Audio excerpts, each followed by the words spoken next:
6ஆம் மாதத்தில் கப்ரியேல் என்னும் வானதூதனை கடவுள் கலிலியாவில் இருந்த நாசரேத் என்னும் ஊரில் இருந்த ஒரு கன்னியிடம் அனுப்பினார்.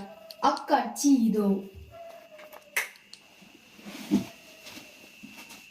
அருள்மிக பெற்றவரே வாழ்க, ஆண்டவர் உம்மோடு இருக்கிறார்.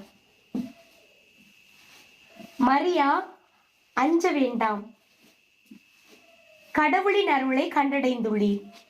இதோ கருவுற்று ஒரு மகனை பெறுவீர், அவருக்கு இயேசு என்னும் பெயரிடுவீர். அவர் பெரியவராயிருப்பார், உன்னத கடவுளின் மகன் எனப்படுவார்.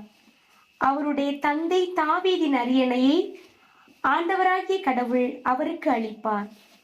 அவர் யாக்கோபின் குடும்பத்தின் மீது என்றென்றும் ஆட்சி செலுத்துவார். அவருடைய ஆட்சிக்கு முடிவே இராது.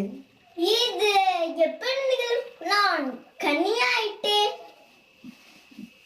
ஆம், தூய ஆவி உன்மீது வரும், உன்னத கடவுளின் வல்லமை உம்மேல் நிழலிடும்.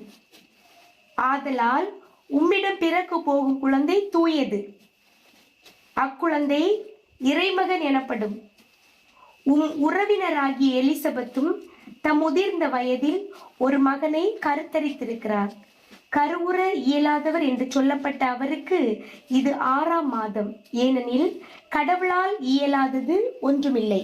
நான் ஆண்டவரின் அடிமை, உன் சொற்படி எனக்கு நிகழட்டும்.